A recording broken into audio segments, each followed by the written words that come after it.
Here's what we slayed.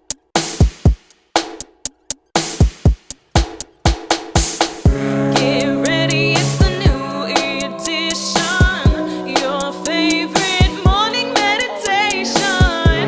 Hey, it's me, part in my success. I'm a hot mess.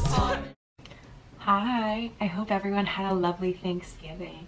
We are here today after the release of the Jordan Alexander episode. It has been a couple days since I was editing it, and let me tell you, it was quite an adventure. Why don't we just start there? I had to completely re-edit the entire second half of that episode 3 or 4 times. I think the best analogy that I could give would be just be sitting in a restaurant and you've crafted the perfect order. You're so excited, you're so proud, you're so hungry, you're waiting and you're waiting for it to come, and they keep telling you it's on its way. Waiters bringing food past you, but it's never your meal. And then they come to you and they say, oh my god, I'm so sorry, we realized you've been waiting here for an hour. There was actually a problem in the kitchen. Can you tell us your order again? And this just keeps happening to you. It's incredibly frustrating, to say the least. But that's what kept happening with the episode. It's out there, so since then I have decided to bring on some help. I'm doing my best, people, please. Anyway, you may notice I did one of those like heatless curl things with my robe tie. Here's how I did that. Watch this fun little video to add a little spice. The Free Britney movement and Britney Spears' new book, The Woman in Me. You might be saying, May, I don't care. You should care about her story. And I care about her story because it is the story of a woman who is incredibly successful and incredibly talented and worked her way up and became re-imprisoned by her family and by society and by the press and by the paparazzi for years. She was forcibly institutionalized. She was forcibly medicated. I know there have been other celebrities such as, you know, Mickey from the Beach Boys, and I know Elvis's manager had a lot of control towards the end, and that is something that I'm trying to be very cognizant of. I can't believe what Britney Spears went through. It really made me think about the fact that me and some of my friends, my 2 best friends from my dance team in college, our senior dance was actually a medley of Britney Spears songs called Free Britney. I'll give you a little excerpt here. Honestly, we slayed that. And it was during COVID. I was dying, hungover. My first ever hangover. I was so unwell. I don't like drinking alcohol anymore. I've learned. It's called growth, people. One of my favorite songs recently has been Miley Cyrus's Used to Be Young, because she says, some people say that I'm crazy, some people say that I'm wild, I say that I used to be young. And that's really fair. Anyway, I was super hungover. Anywho, and we were all still masked at that point and recording our dance over and over in masks. And I'm striving not to literally like cause a biohazard in this beautiful, stunning, gorgeous window dance studio. And I survived, and honestly, I don't really know how I did. There are photos of me laying on the ground, which I do often. Hopefully, once I am successful enough, people will just leave me alone and let me hide, you know? Well, honestly, I don't know why I think that being successful anyone let me hide. That's something I should have learned from Britney Spears' book, because nobody ever let her hide again. She was forced into the public eye over and over, no matter what she was doing. And that's something you really have to be aware of, like seeking fame. And it's not so much that I want fame. Of course, I want to be famous. I want the success and the achievements and the acknowledgement of these incredible communities that I truly have proven myself as an artist in every capacity.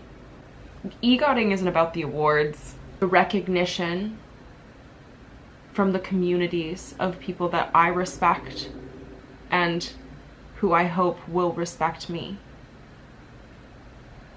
for not only talent, but creativity and artistry and intelligence and, you know, vulnerability and generosity. I want to be like the most generous artist and successful famous person. There is a level where we literally learned about this in school where it's like there's a level where after which if you have more than like 300 million, which is still an insane number, but don't get me wrong, but after that it's like anything more than that is you're living the same standard of life. And honestly, I wouldn't want to live the standard of living of somebody with $300 million. I don't want to get lost in my own home, but like I would like, you know, the luxuries and do my best to help make the world a better place and help the environment and help people and save lives in any way that I can. So I, you know, have profits to speak of. I'm so broke right now. God. Talking about 300 million, like, it's in my pocket. And you know what? One day, it might be so that I don't have to be super old and performing, so that I can start my own little dance studio at like 60, where I will just teach little bitty babies how to dance. That's the real end goal. After I get all the awards and everything, I think at like 40, assuming I achieve my goal of being the youngest EGOT holder on earth, and I will take a bow if I have finished all of the projects that I have, you know, committed myself to, and I will retire with my family and start my life matching agency that will connect people and develop new talent from minority backgrounds around the world.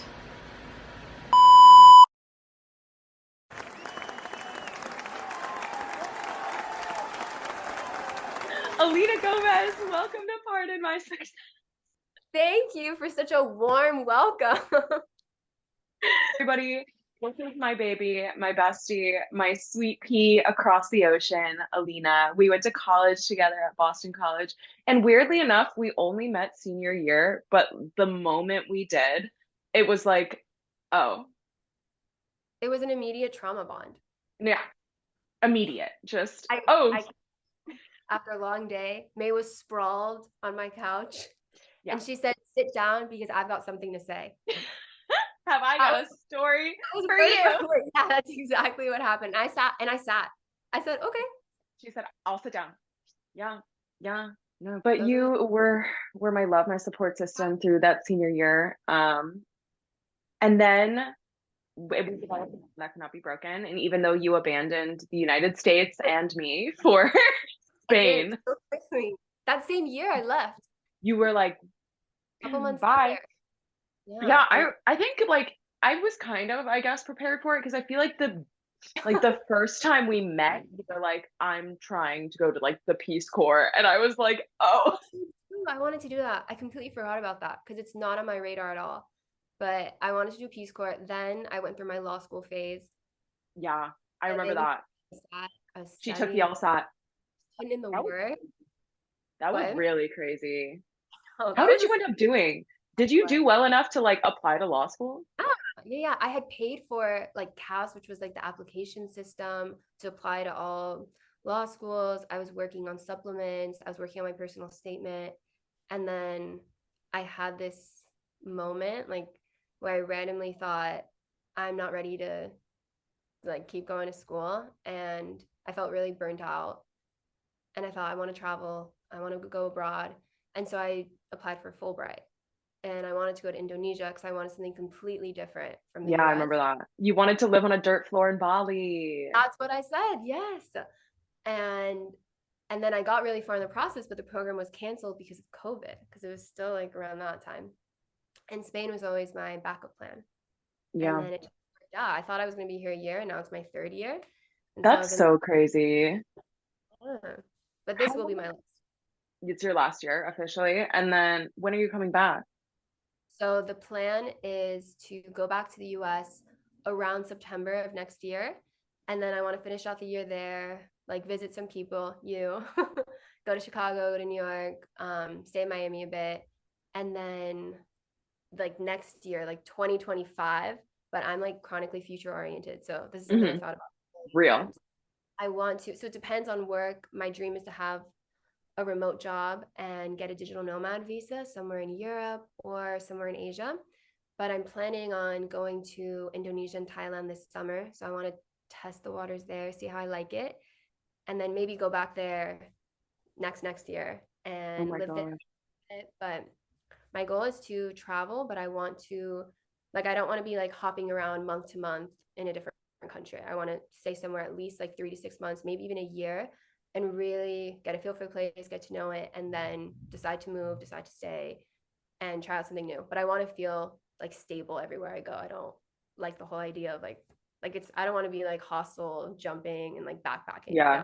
No, absolutely not. Well, I mean, not the I life for think me. that yeah, you're the van life girl because I think you Yes, always you need a home base. You need a exactly. place that's gonna be, and I feel like if I were to travel, I would want the same thing. Like I love traveling, but I can't imagine, yeah, just like living out of a hotel, like constantly having to be Right. moving, like all that stuff. I'm Although a I caregiver. also can't imagine going somewhere and just living there for like 3 to 6 months. I mean, I guess abroad, but even that was like under a very specific system, you know? Yeah, like it was kind of all like defined for you before. So you always knew like Exactly. to. Yeah, I think like moving to Mallorca, having never been before, really like showed me that like I can do it and I can figure it out if I want to, if I'm motivated enough. And so it's given me a lot of confidence traveling and just like confidence in myself too and the decisions that I make. And things have, I mean, it's scary because things have worked out so well here that I don't know how easy the transition will be in another country. But I know that I like it enough to give it a shot. Yeah, And then no, I can always go absolutely. back. That's the thing. If it's awful, I can always go back to the US. So there's comfort in that too. Like it's really lucky to know that. Yeah. And I guess I will say, well, at least in Spain, like you grew up speaking Spanish. But I Somewhat. will say at least like Mallorca, like I guess they also do have Mallorquin, which is Speak like on a my whole yeah. just it's a whole nother thing. But like Yeah. how do you think it's gonna be like literally not being able to speak, you Native know, language. yeah, of like Indonesia. Like Yeah, like I'm out here learning Bahasa. Well, so once it gets closer to that being a more realistic possibility, I would definitely like put in the work to learn the basics. And I mean, I think also just speaking English is such a privilege because a lot of these places I want to travel to, especially after leaving Spain, I don't want to go to like the most remote place in the world that's never heard of, like that doesn't have a lot English. of tourists, doesn't use, yeah, because everybody, they all learn English. I was telling the people about the Free Britney dance that me, Alyssa, and Anna choreographed. Because of the Woman in Me Britney book. She was talking about like was when she was literally being like basically held against her will in a mental institution. The thing that like gave her hope was when a nurse showed her the Free Britney movement, that people were like out there and like talking about it and the hashtag and like all this stuff. And I'm like, wait, that's so like I'm sure she did not see our Free Britney DOBC dance, Maybe but she, maybe she did, and maybe it gave her hope.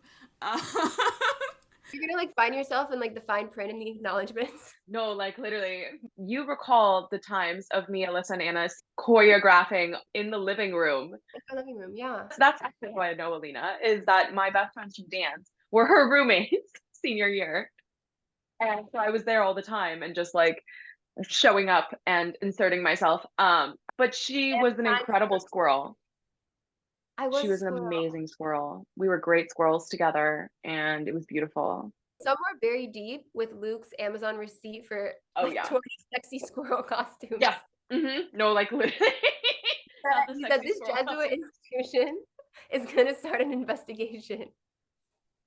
Okay, but considering some of the stuff that they did not investigate, Yeah, facts. probably not the highest What's on the the more list. thing shoved under the rug? The costume designer from BC, she followed Pardon My Success the other day, and I was like, Queen, thank you. Think from afar. My parents tell me that people from home like know about the podcast and like talk to them about it, but also I don't know how much of it is them telling people about To the podcast. My mom pulling up. I'm imagining just her being like, "Oh, let me just airdrop you the link really quick. Don't worry about it." she has a She's like, tattoo. It's her she, shirt. she has business cards. She's passing them out. No, your dad would have the business cards. My dad does have the business, but for it's literally a QR code for In the Know for the entertainment networking organization that me and my friend started. I made these to pass out because it's literally our link tree. So, Oh no, he has no idea what a QR code is. They're very supportive. I tell everybody that you're going to be famous. I tell everyone that I meet when I talk about my friends from home, I say, yeah, most of my friends are living in New York from college. And then I have one friend who's about to be famous. Her name is Maylin Fields. You're the only one that I name drop with first and last. Stop, thank you. And then whenever people talk shit about like people from LA, I always say, well, I have a friend who lives in LA and she's nothing like that. So, but I have questions for Thanks. you about that too. Do you think LA lives to the stereotype? I think people in LA are much nicer than in most other parts of America. And I Not saying do much, think, not starting off that strong. yeah, no, sorry. Mainly because I think LA has a much larger emphasis on tolerance and on like respecting other people because there is obviously the level of people being worried about like getting canceled, you know what I mean? And like there's a level of people like genuinely Like, being concerned. Exactly. There is like a self-preservation aspect to it, but I think it does make people treat each other with more kindness than they do in yeah, other areas, at least like from my experience growing up. And also like as, you know, a woman of color, I feel like I am more welcomed in LA than I ever really was anywhere other like that I lived. But are there probably more people that are clout chasing and are maybe faker, like yeah. aren't as genuinely nice? Probably. Like it is all about appearances. Like that is the whole thing about LA is that it's a commercial environment. Like everyone here is trying to make it in some sort of respect.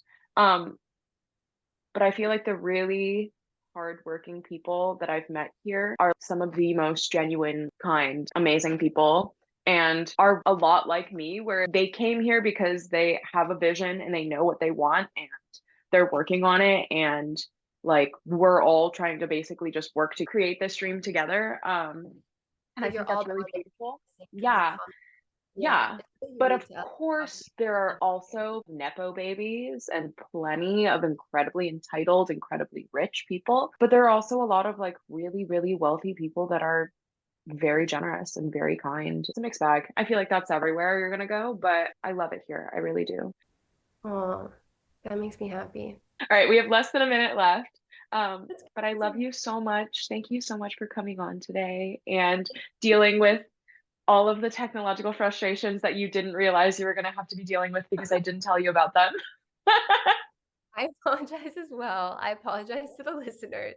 I hope No, that aside from technical difficulties, you enjoy. I love you so much. Thank you so much for coming on. Are you PMSing?